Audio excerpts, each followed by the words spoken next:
Friends, last के lecture में हमने रे ऑप्टिक्स, वे ऑप्टिक्स का एक कंक्लूजन देखा। मतलब एक डिफरेंस देखा। रे ऑप्टिक्स क्यों पढ़ा जाता है, वे ऑप्टिक्स क्यों पढ़ा जाता है, ऑप्टिक्स क्या होता है। उसके बाद हमने प्रॉपर डेफिनेशंस देखी लाइट की प्रॉपर्टीज देखी कि क्या है light is nothing but the electromagnetic waves है। लेकिन वो इलेक्ट्रोमैग्नेटिक वेव जो कि हम विजिबल हमें दिख सकता है, बराबर है, that is a visible spectrum of electromagnetic waves. तो इस तरीके से हमने पढ़ा। फिर लास्ट में हमने ये देखा कि इंसिडेंस, लॉ ऑफ रिफ्लेक्शन जो है, कोई लाइट अगर इंसिडेंट होता है पर्टिकुलर मिरर पे, रिफ्लेक्टिंग सरफेस पे, तो definitely incident light and reflected light, इन दोनों का नॉर्मल के साथ एंगल सेम होगा। ये किसने बताया हमें? Laws of reflection. Law of reflection ने हमें ये चीज बताई कि angle must be same. Second चीज ये बताई लॉ ऑफ रिफ्लेक्शन ने हमें कि तीनों चीजें, मतलब incident ray, normal to the plane and reflected ray, ये तीनों चीजें एक ही प्लेन में होते हैं। ये किसने बताया हमें? Laws of reflection. उसका अब हम वेक्टर फॉर्म देखेंगे। उसके पहले फिर मैंने कुछ इंसिडेंस के केसेस भी बताए थे, बराबर है, ग्रेजिंग वगैरह लास्ट में, तो उसको और थोड़ा सा हम उस पर और चर्चा करते हैं और फिर बाद में हम वेक्टर फॉर्म पे आते हैं। और मैंने बोला अभी जैसा डिस्कस किया, तो आज के लेक्चर में क्या होगा, तो आज के लेक्चर में स्पेशल केसेस ऑफ इंसिडेंस, उसमें normal incidence and grazing incidence देखेंगे। इसमें हम डिटेल में एंगल ऑफ डिफ्लेक्शन देखेंगे कि इस इंडिविजुअल केसेस में क्या एंगल ऑफ डिफ्लेक्शन होगा, और फिर ग्राफ देखेंगे हम angle of deflection versus incidence angle का। ये दोनों ग्राफ, मतलब एक ग्राफ देखेंगे हम। उसके बाद हम लॉ ऑफ रिफ्लेक्शन का वेक्टर फॉर्म लास्ट में जस्ट मैं स्टार्ट करूंगा, और इसके अगले लेक्चर में, हो सकता है इस लेक्चर में ना हो, इसके अगले लेक्चर में उसके हम प्रॉब्लम्स लिखेंगे। तो चलो हम स्टार्ट करते हैं। कुछ स्पेशल केसेस देखते हैं। जैसे मैं एक बोल रहा हूं कि नॉर्मल इंसिडेंस,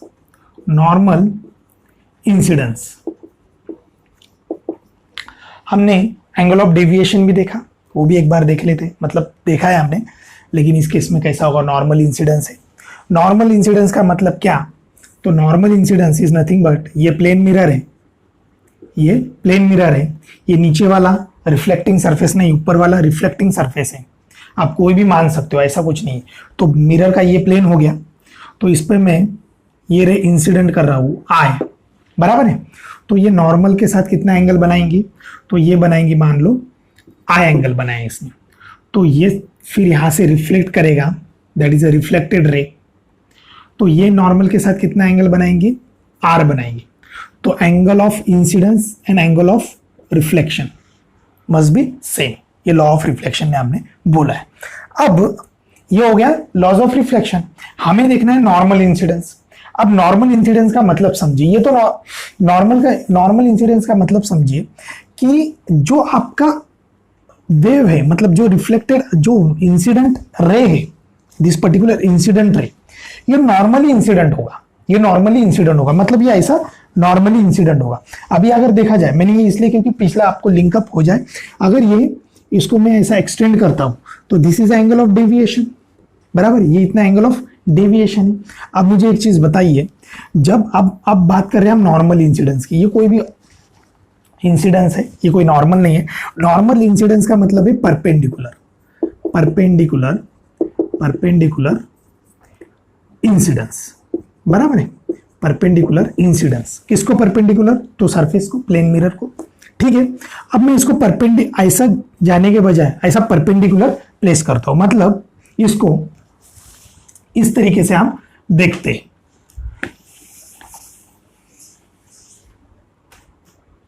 देखो, ये प्लेन मिरर हो गया आपका, this is a plane mirror, okay, this is a normal. अब ये नॉर्मल मतलब 90 डिग्री है, दिस इज अ नॉर्मल। अब इसी को इंसिडेंस रे मैंने ऐसे, सो हियर इंसिडेंस रे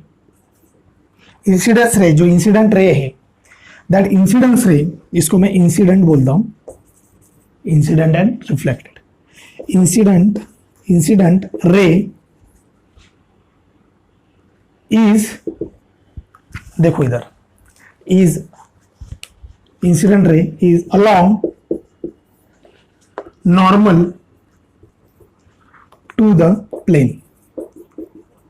okay, incident ray is along normal, मतलब इंसिडेंट रे क्या है, ऐसा ही है जैसा नॉर्मल है। अब इसका रिफ्लेक्टेड रे कैसा रहेगा, रिफ्लेक्टेड रे कैसा रहेगा, तो रिफ्लेक्टेड रे कितना एंगल बना रहा है इंसिडेंस रे, यहाँ पे इंसिडेंस रे नॉर्मल के साथ कितना एंगल बना रहा है, तो इंसिडेंस रे नॉर्मल के साथ 0 एंगल बना रहा है, मतलब इंसिडेंस एंगल कितना हो गया, 0 हो गया।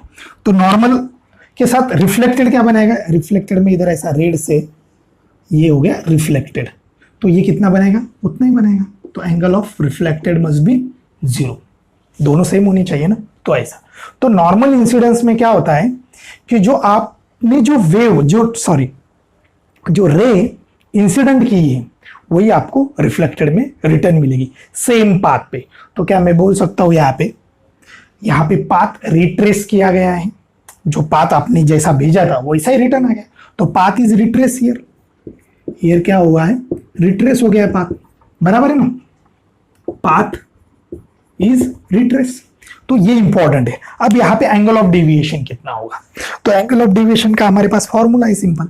तो देखो एंगल ऑफ डेविएशन क्या बोलते हैं हम, कि ये इंसिडेंट रे ऐसा नीचे है, बराबर है, ये नीचे ही जाना चाहिए था अगर ओरिजिनल पोजीशन, लेकिन ये उल्टा ऐसा गया, तो ये रिटर्न ऐसा गया इधर, ये इधर गया, बराबर है। तो ये क्या होगा, दिस इज अ डेविएशन, इतना डेविएशन होगा डेल्टा, मतलब ये डेविएशन कितना हो गया 180। ये हमारे पास formula delta deviation is equal to 180 minus 2i। तो यहाँ पे 180 माइनस 2 और एंगल कितना है 0 है, तो ये कितना हो गया 180 डिग्री और पाई रेडियन, अगर रेडियन में किसने पूछा तो this is angle of deviation. तो क्या मैं बोल सकता हूं कि एंगल ऑफ डेविएशन जो होता है वो पर्टिकुलर 180 डिग्री रहता है नॉर्मल के केस में, नॉर्मल इंसिडेंस के केस में, बराबर है। नॉर्मल इंसिडेंस अगर है तो वहां पे कितना होना चाहिए 180 डिग्री। ये हमें अच्छे से समझना है, एक तो फॉर्मूले से भी बता सकते हो या डायरेक्ट भी बता सकते हो। और पाथ वो रिट्रेस करता है अगर नॉर्मल इंसिडेंस है, तो नॉर्मल मतलब परपेंडिकुलर। ये हो गया प्लेन मिरर के लिए। कुछ स्पेरिकल मिरर भी देखते हैं हम, तो स्पेरिकल मिरर मान लो कुछ इस तरीके से स्पेरिकल मिरर है, ओके। अगर इस तरीके से स्पेरिकल मिरर है और उसका जो रिफ्लेक्टिंग सरफेस वो इनसाइड है, रिफ्लेक्टिंग सरफेस कैसा है, इनसाइड है। तो अब ऐसे केस में कैसे करेंगे, तो ऐसे केस में क्या करते हैं हम, देखो यहां से इसका जो सेंटर है, ये स्पेरिकल सरफेस मतलब किसी का ना किसी का तो ये पार्ट होगा, तो इसकी कुछ ना कुछ रेडियस होगी।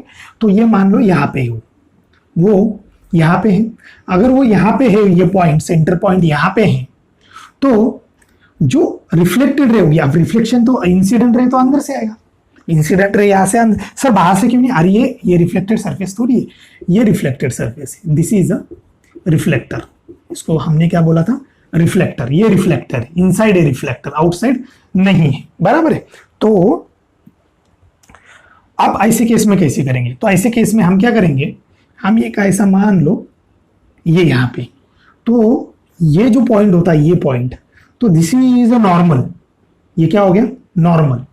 तो अगर मुझे ये वाला चाहिए, नॉर्मल इंसिडेंस चाहिए, सर इसको नॉर्मल क्यों बोला आपने, इस पॉइंट पे ये नॉर्मल कैसे, ये मान लो पॉइंट ए है, ए पे अगर किसने पूछा नॉर्मल निकालो, जैसा ये पॉइंट ए है, ए पे नॉर्मल पूछा तो मैंने ऐसा निकाल लिया।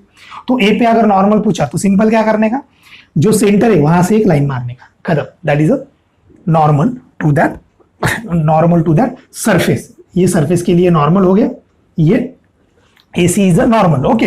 मैं यहाँ पे लिख भी देता हूँ, AC is a normal at point A पे, ओके। सर नहीं मुझे B पे बताइए, यहाँ पे बताइए नॉर्मल, तो कुछ नहीं, ये ऐसा, दिस इज अ B, ये नॉर्मल, देखो ये 90 डिग्री, ये 90 डिग्री, ओके।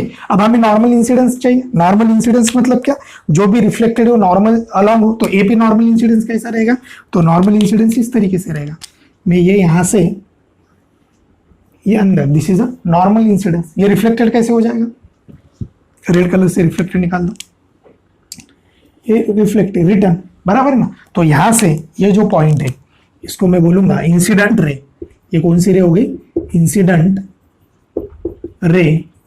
और ये कौन सी हो गई? रेड कलर की रिफ्लेक्टेड रे, रिफ्लेक्टेड रे। इस चीज को अच्छे से समझो, ऐसा क्यों किया? मुझे चाहिए था normal incidence. Sir normal incidence क्या है? कुछ नहीं यार, कोई भी मिरर ले लो, वहां पे नॉर्मल निकालो पहले, और नॉर्मल के अलोंग ही एक रे पास करो, एक रे इंसिडेंट करो, उसको बोलेंगे हम नॉर्मल इंसिडेंस। स्पेशल केस है। अच्छा ठीक है सर, नॉर्मल तो स्पेरिकल, ये तो स्पेरिकल है। ओके, ये अलग टाइप का मिरर है, प्लेन मिरर नहीं है, स्पेरिकल मिरर है। अगर ऐसा मिरर है तो नॉर्मल कैसे निकाले? कुछ नहीं, उसका सेंटर ले लो, सेंटर में से जो भी लाइन पास होगी और यहाँ पे कट होगी वो उसका नॉर्मल रहेगा। अरे ये सिंपल है। ये अगर सर्कल है, कोई यहाँ पे अगर उसका ये सेंटर है, कोई यहाँ पे मुझे पूछता है कि नॉर्मल निकालो, तो मैं कुछ नहीं, इसको ऐसा सेंटर से ज्वाइन कर दूंगा। तो हमेशा नॉर्मल जो होता है सर्कल का, हमेशा normal passing through the centre of circle. तो यहाँ पे भी वही किया है, बाकी कुछ नहीं, बराबर है। तो इस तरीके से हम उसको निकालेंगे। और नेक्स्ट अगर देखा जाए, अगर ऐसा सरफेस है तो ये हो गया एक टाइप का सरफेस, बराबर है ना। अगर इस टाइप का सरफेस है तो मतलब यही सरफेस है, अब मुझे इसको बाहर से ये करना है, मतलब अब ये इनसाइड जो है ये रिफ्लेक्टेड नहीं है, ये बाहर से क्या है? Reflector. Outside is a reflected. अब कैसे करेंगे? तो अब वही यहां पे हम इसका सेंटर कहीं सेंटर पे होगा, बराबर है ना। तो ये मान लो सेंटर है, ये सी सेंटर है, और मुझे इस पॉइंट पे नॉर्मल चाहिए, तो मैं क्या करूंगा? इसको ऐसे जोड़ दूंगा, यहाँ पे जोड़ दिया, बराबर है। इसको ऐसे जोड़ दूंगा, और इससे अब मैं रिफ्लेक्टेड रे, जो रिफ्लेक्टेड रे थी वो पास करूंगा। इधर से पास करूंगा क्या? नहीं, क्योंकि उस साइड का रिफ्लेक्टर सरफेस नहीं है, रिफ्लेक्टर बाहर है। तो मुझे इसके अलोंग एक इंसिडेंट रे डालना पड़ेगा। दिस इज अ इंसिडेंट रे because reflector is outside, reflector is inside. तो यहां से इंसिडेंट, तो ये कौन सा इंसिडेंस हो जाएगा? Normal incidence. मैं नॉर्मल का केस देख रहा हूं, बराबर है। This is a normal incidence. तो ये हो गया नॉर्मल इंसिडेंस। अगर ये नॉर्मल इंसिडेंस है, सुनो अच्छे से, ये नॉर्मल इंसिडेंस है, तो यहां से जाएगा और फिर से रिटर्न जो आपका रिफ्लेक्टेड रे, मतलब मैं इसको यहां पे बोल सकता हूं, this is a normal incident ray, बराबर है। This is a normal incident ray, और यही रिटर्न आएगी, यही ऐसी रिटर्न आएगी, और उसको मैं बोलता हूं ये कौन सी? Reflected ray. वो कौन सी होगी? Reflected ray. सर बताइए यहाँ पे एंगल ऑफ डेविएशन कितना होगा? एंगल ऑफ डेविएशन क्या होता है? एंगल ऑफ डेविएशन कुछ नहीं, अगर जो ओरिजिनल पाथ अगर वो ट्रेस करिए, मतलब ये ऐसी आ रही है, यहाँ पे देखो, यहाँ पे ये ऐसी आ रही है, या ऐसा सीधा जाना चाहिए था, गई क्या? वो डिविएट हो गई। कितनी डिविएट हो गई वो? इतनी डिविएट हो गई, दैट इज 180। कितनी डिविएट हो गई वो? अरे ये ऐसा जा रहा है, बराबर है ना। ये इसके आगे यहाँ पे मिरर आ गया, तो मिरर के आर पार जाना चाहिए था, डेविएट नहीं होना चाहिए था, हो गई डेविएट। कितनी डेविएट हो गई? तो पूरी की पूरी पूरा यूटर्न ले लिया मतलब 180 डिग्री। तो यहाँ पे यूटर्न ले लिया। यहाँ पे भी कैसा? इधर से आ रही थी, सर इधर से क्यों आ रही थी? रिफ्लेक्टर इनसाइड है, अंदर है रिफ्लेक्टर, तो हम इधर से डालेंगे, और ये पूरी वापस गई। तो कितनी पूरा टर्न कैसे ले लिया उसने? 180 डिग्री का टर्न ले लिया। तो यहाँ पे भी डेल्टा कितना हो जाएगा? डेल्टा इज 180 डिग्री या पाई रेडियन। यहाँ पे भी डेल्टा कितना हो जाएगा? 180 डिग्री और पाई रेडियन। ऐसा नहीं है कि सर डेविएशन स्पेरिकल मिरर में अलग होगा, बिल्कुल नहीं। ये actually convex and concave and convex surface mirror है, ओके। और ये प्लेन मिरर है, हमें इसकी स्टडी करना है। समझ में आया आपको? एंगल ऑफ डेविएशन समझ में? This is a special case. Last में मैंने थोड़ा सा इसके बारे में बताया था, अभी और थोड़ा सा डिटेल बताया, बराबर है। फिर अब और एक इंसिडेंस देखा हमने, ग्रेजिंग इंसिडेंस, और एक ये लिख सकते हो आप, कोई प्रॉब्लम नहीं, लिख लो, नॉर्मल इंसिडेंस। अब नेक्स्ट एक और एक है, हम देखेंगे ग्रेजिंग, जो हमने लास्ट में मैंने बताया भी था, ग्रेजिंग इंसिडेंस।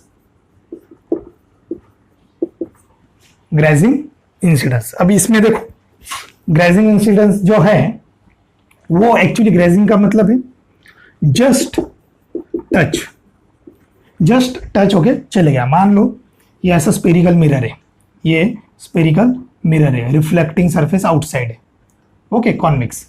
तो इस पॉइंट पे, ये ए पॉइंट पे अगर मुझे इंसिडेंट रे डालना है, जस्ट टच करना है, तो जस्ट टच में मैं कुछ इस तरीके से इसको दिखा सकता हूं। ग्रेजिंग में क्या होता है, इस तरीके से इंसिडेंट रे हम करते हैं। This is a incident, this is a incident रे, ओके।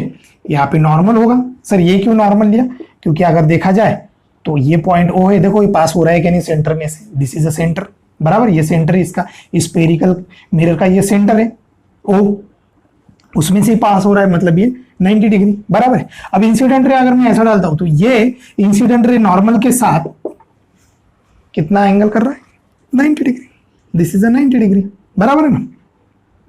अब ये 90 डिग्री मतलब यहां पे इंसिडेंट एंगल कितना हो गया, कितना हो गया, 90 डिग्री। अब यही ऐसा आगे जाएगा, क्यों सर ऐसा आगे क्यों जाएगा, क्योंकि हमें रिफ्लेक्टेड भी कितना चाहिए, 90 डिग्री, क्योंकि इंसिडेंस इक्वल टू रिफ्लेक्टेड होना चाहिए, मतलब रिफ्लेक्टेड एंगल भी कितना होना चाहिए, 90 डिग्री। तो इसको भी ऐसा सीधा पास होना चाहिए, this is a reflected, this is a reflected, reflected ray, समझ में है। This is a grazing, grazing मतलब जस्ट टच, जस्ट टच होके जा रही है। अब इंटरेस्टिंग चीज है, डेल्टा बताइए मुझे यहाँ पे क्या होगा डेल्टा। डेल्टा मतलब डेविएशन, या ऐसा आ रहा है कुछ डेविएट हुआ क्या, आ रहा है सीधा जा रहा है, इसका मतलब इस मिरर ने उसको डेविएट किया क्या, इधर उधर किया क्या, बिल्कुल नहीं, डेविएट नहीं किया। तो डेविएशन कितना हो गया यहाँ पे, 0, कोई डेविएशन नहीं है, बराबर है। सर ने फॉर्मूले से बताइए हमें, फॉर्मूला क्या है, delta is equal to 180 degree minus 2 I, where I is the incident. तो 180 माइनस 2 इंटू इंसिडेंट एंगल कितना है, 90 डिग्री, बराबर, 2 इंटू 90 180, 180 माइनस 180 0। देखो डेविएशन कितना हो गया, 0 डिग्री, कोई डेविएशन ही नहीं हुआ यार। So this is a grazing incidence.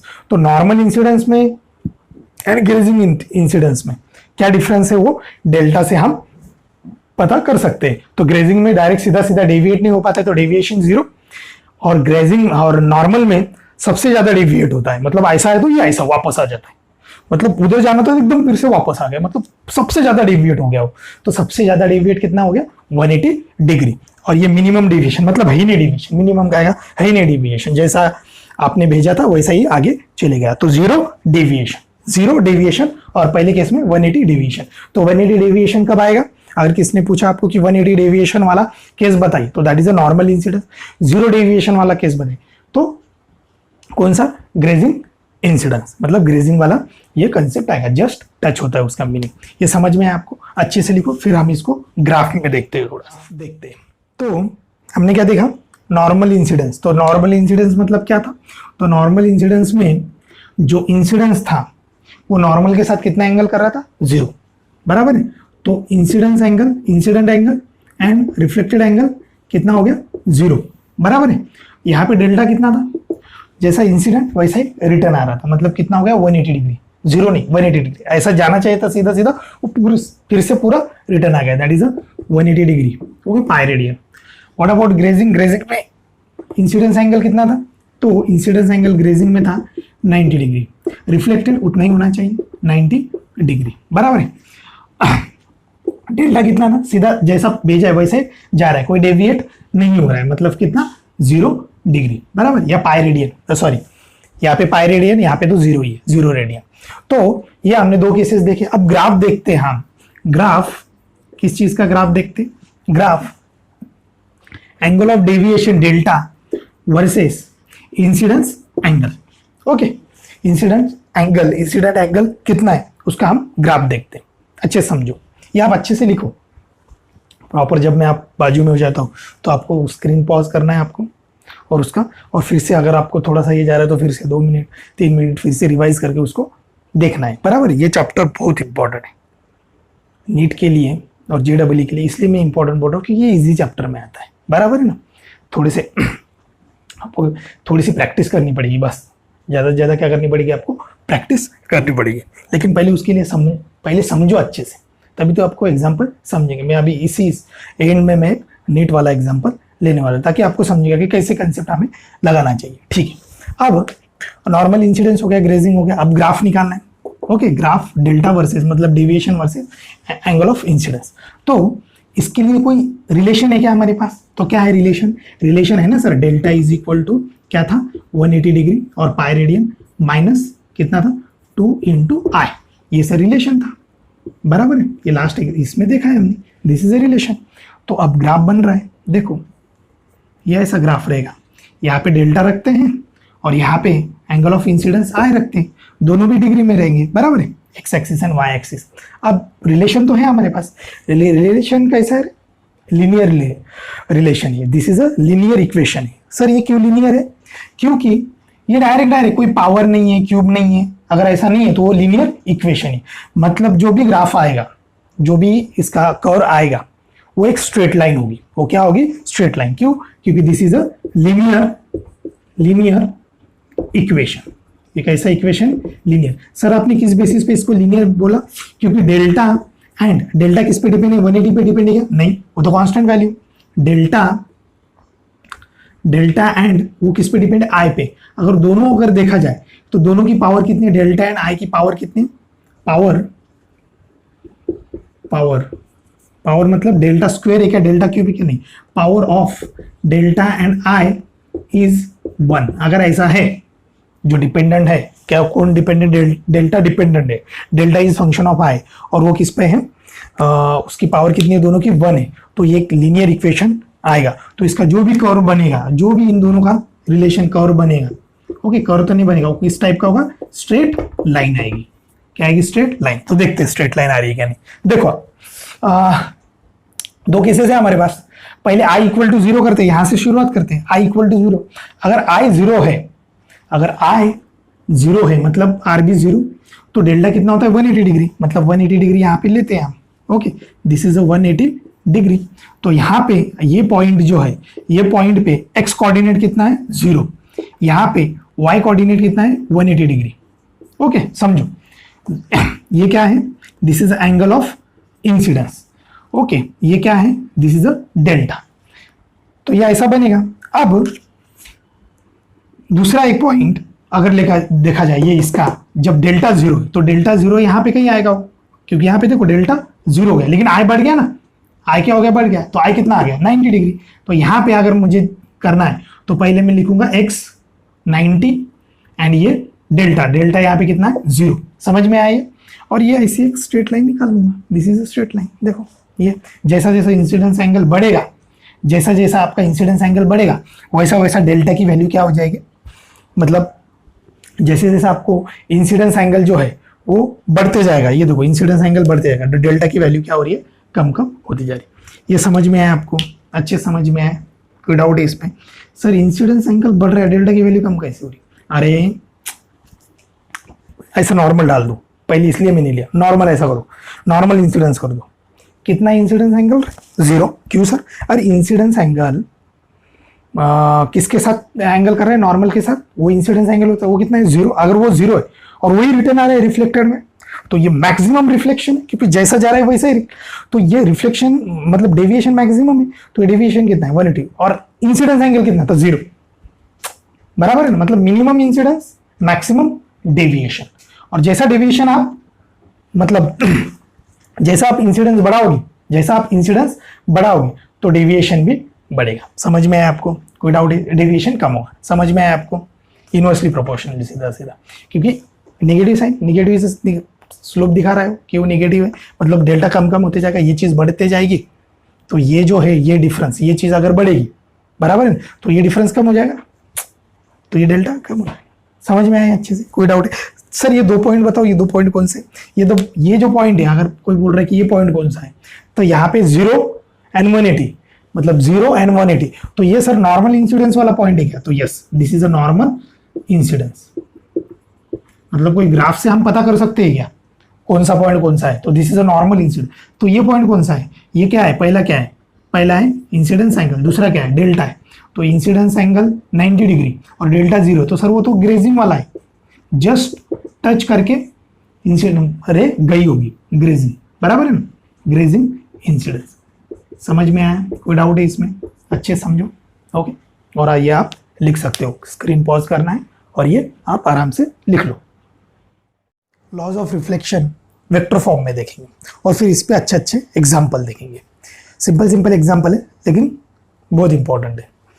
तो this particular law of reflection, ये डायग्राम तो आपको अच्छे से समझना चाहिए। This is a incident ray, reflected ray, and this is a plane mirror. ये ऊपर का साइड जो है वो रिफ्लेक्टर है, मतलब वहां से रिफ्लेक्शन हो सकता है और नीचे में रिफ्लेक्शन नहीं हो सकता। This is a normal to the plane mirror. Okay, अब वेक्टर फॉर्म में मतलब सर वेक्टर फॉर्म में क्या, वेक्टर फॉर्म में ये है कि मुझे ये चीज बताना है कि जैसे दोनों एंगल सेम है तो मैं बता सकता हूँ वो दोनों एंगल सेम है, लेकिन ये तीनों चीजें एक ही प्लेन में लाई करती है, मतलब एक ही प्लेन में हो। ओके, ये मान लो ये प्लेन मिरर है।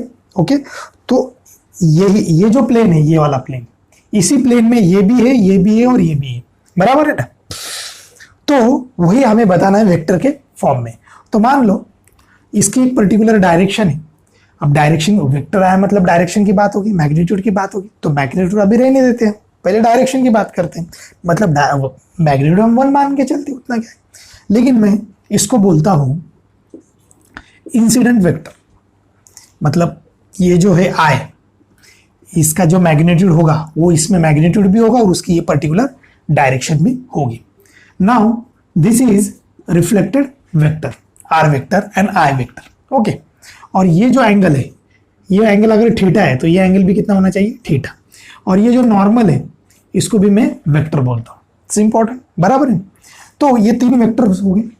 अब अगर देखा जाए I vector, R vector and N vector, इस केस में हमें कुछ चीजें प्रूव करनी, मतलब डायरेक्ट एग्जांपल में ऑप्शन में आ सकता है ये क्या ये बराबर है क्या नहीं। तो अब उस केस में अगर देखा जाए तो पर्टिकुलर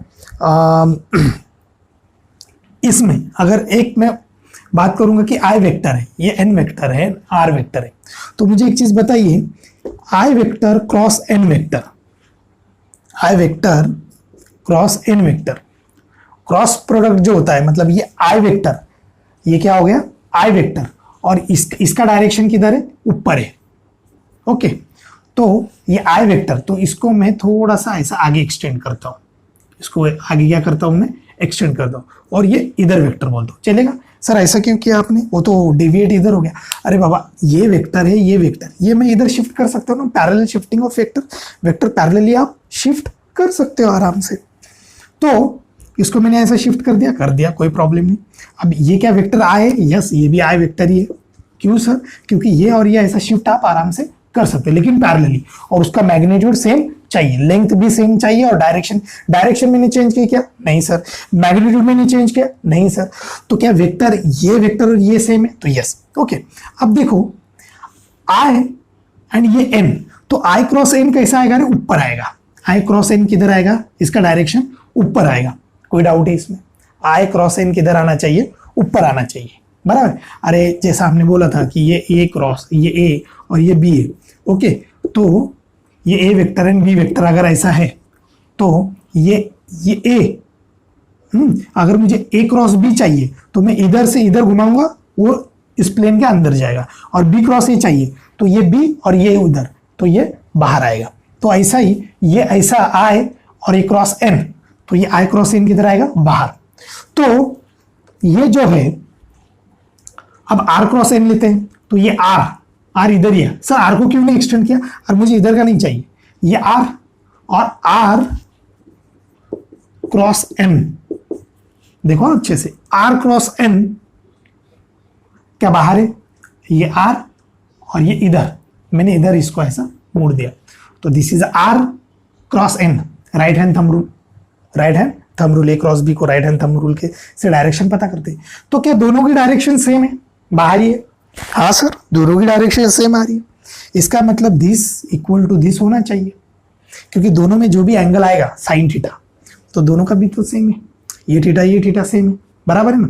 आई क्रॉस एन क्या होता है, क्या होना चाहिए, magnitude of I into magnitude of N into sine theta, क्योंकि कौन सा प्रोडक्ट है, ये क्रॉस प्रोडक्ट है, इंटू डायरेक्शन, तो ये दोनों की भी तो डायरेक्शन बाहर आ रही है, मतलब दिस इक्वल टू दिस होना चाहिए। It's very important. तो ये बोलता है कि ये दोनों जो है, ये तीनों चीजें जो है वो एक ही प्लेन में लाई कर रही, वो एक ही प्लेन में लाई कर रही। ओके, ये इंपॉर्टेंट है, तो इसको हम अच्छे से समझते हैं इस चीज को कि ये हो गया। अब मैं दूसरा एक चीज बोलता हूं कि आई क्रॉस आर, देखो ये JEE के लिए बहुत इंपॉर्टेंट है। ओके, नीट वाले थोड़े से इधर उधर कर सकते हो, डायरेक्ट रट्टा भी मार सकते, कोई इशू नहीं है, लेकिन JEE वालों ने इसको अच्छे से समझा है। I cross R, I cross R क्या है? आई क्रॉस आर, तो ये आई और ये आर मतलब इधर बराबर है ना। I cross R dot N vector is equal to 0 होना चाहिए, तभी मैं बोलूंगा कि ये तीनों एक ही प्लेन में, ये तीनों एक ही प्लेन में। सर कैसे? I cross R, this is I. Sir ये क्यों नहीं ले रहे आप आई? अरे ये आई और आई शिफ्ट किया है मैंने, आई ये आर, आर इधर है ना। आई क्रॉस आर, पहले आई आया फिर आर, फिर आई से आर की तरफ मुड़ो, आई क्रॉस आर, ये किधर आ रहा है? बाहर आ रहा है। तो इस एन में, और ये आई क्रॉस आर मान लो ये, तो ये इसमें कितना एंगल? ये 90 डिग्री है। कितना एंगल है? 90 डिग्री। तो इसमें आई क्रॉस आर जो बाहर आ रहा है और ये एन वेक्टर जो है इसमें कितना एंगल है? 90 डिग्री है। तो डॉट प्रोडक्ट क्या हो जाएगा 90 डिग्री में? 0, बिकॉज cos 90 0। डॉट प्रोडक्ट में क्या आता है? दो वेक्टर के बीच में क्या एंगल, लेकिन किसके साथ? cos theta. तो cos 90 कितना आ जाएगा? 0 आएगा, बराबर ना। तो इसका मतलब ये 0 हो गया। तो ये हमें बताता है, ये इक्वेशन, ये रिलेशन हमें बताता है कि ये तभी पॉसिबल है जब आई, आर और एन एक ही प्लेन में है। अगर ये बाहर प्लेन में होता, मान लो आई, ये आई क्रॉस आर और ये एन अगर बाहर होता, तो आई क्रॉस आर और एन में कितना एंगल होता? 0, और cos 0 क्या होता? 1 होता। तो ये 0 नहीं कभी आता यहाँ पे।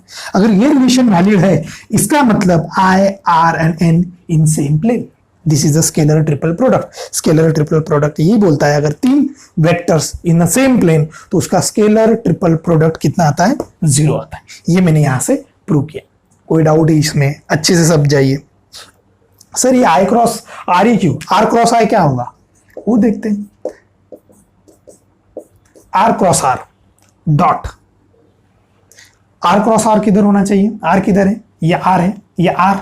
अब आर से मुड़ूंगा, ये राइट हैंड है मेरा, हाँ लेफ्ट हैंड नहीं है, तो ये आर से मुड़ूंगा और इधर आई की तरफ जाऊंगा, तो ये अंदर है, इनसाइड द प्लेन है, बराबर है। तभी भी वो इसके साथ क्या है? 90 डिग्री है, क्योंकि ये तो ये प्लेन में है ना और ये अंदर जा रहा है, तो इन दोनों में एंगल कितना है? 90 डिग्री। तो तभी भी ये कितना आ गया? 0। इसका मतलब चाहे आर क्रॉस आई ले लो या ये ले लो, अगर ये तीनों रिलेशंस वैलिड है, इसका मतलब ये I vector, R vector, where I vector represent incident ray, R vector represent reflected ray and N vector represent normal to that plane, बराबर है। तो ये अगर वैलिड है, ये तीनों चीजें अगर वैलिड है, तो इसका मतलब ये हुआ, इसका मतलब ये हुआ कि I vector, R vector and n vector are in same plane। तो I वेक्टर क्या रिप्रेजेंट करता है? Incident ray. R वेक्टर क्या रिप्रेजेंट करता है? रिफ्लेक्टेड। And n normal. तो ये तीनों एक ही प्लेन में है, तभी ये प्रूव होगा। अगर ये गलती से इधर उधर हो गया तो ये प्रूव नहीं होगा। इसका मतलब ऑप्शन में डायरेक्ट चीजें आ सकती है नीट वालों के लिए, बराबर है, ये आने के चांसेस है नीट वालों के लिए। जे वालों के लिए इतना आसान नहीं होगा, लेकिन ये समझना जरूरी है। समझ रहे आप? ये अच्छे समझे आप कि ये क्या है, आई क्रॉस एन क्या है, आर क्रॉस एन कैसे है। ये मैंने इसलिए बोला कि आपको एक डायग्राम दी जाएगी और ये कौन सा सही है कौन सा गलत है वो पूछा जाएगा। हो सकता है I cross N and N cross R same होगा? नहीं, बिल्कुल नहीं, नॉट इक्वल, बराबर है। क्योंकि आई क्रॉस एन किधर आएगा? ये आई क्रॉस एन बाहर आएगा, ओके। और अगर मैं एन क्रॉस आर कर दूं, मतलब ये एन क्रॉस आर वो अंदर आएगा, तो नॉट इक्वल। दोनों की डायरेक्शन अपोजिट, 180 डिग्री, इक्वल नहीं है। तो ये आपको अच्छे से समझना है कि ये स्केलर ट्रिपल प्रोडक्ट और ये this is a vector form. Sir आपने थीटा के बारे में कुछ नहीं कहा, यहाँ पे थीटा आ जाता है। यहाँ पे आई क्रॉस आई की वैल्यू और आर की वैल्यू इंसिडेंट जितना है उतना ही रिफ्लेक्टेड हो रहा है 100%, मान लो कुछ भी लॉस नहीं हो रहा है, तो यहाँ पे ये तभी इक्वल होगा। तो लेक्चर में हमने स्पेशल केसेस देख लिए। स्पेशल केसेस जो इंसिडेंट्स के थे 2 केसेस देख लिया, एंगल ऑफ डिफ्लेक्शन भी देख लिया, और अभी लास्ट में हमने क्या देखा? अभी law of reflection, that is a vector form देगा, बराबर है ना।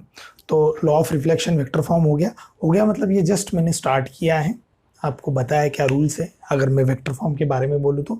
और अभी इसमें डिटेल हम इसके प्रॉब्लम्स में नेक्स्ट लेक्चर में जाएंगे, कि नेक्स्ट लेक्चर में हम देखेंगे कि इस पे प्रॉब्लम्स कैसे आते हैं और प्रॉब्लम का डिटेल हम एग्जांपल्स लेंगे। हालांकि इसमें और 2 लेक्चर बनेंगे इस टॉपिक पे, इस पर्टिकुलर टॉपिक पे प्रॉब्लम्स पे 2 लेक्चर्स हो जाएंगे हमारे, राइट।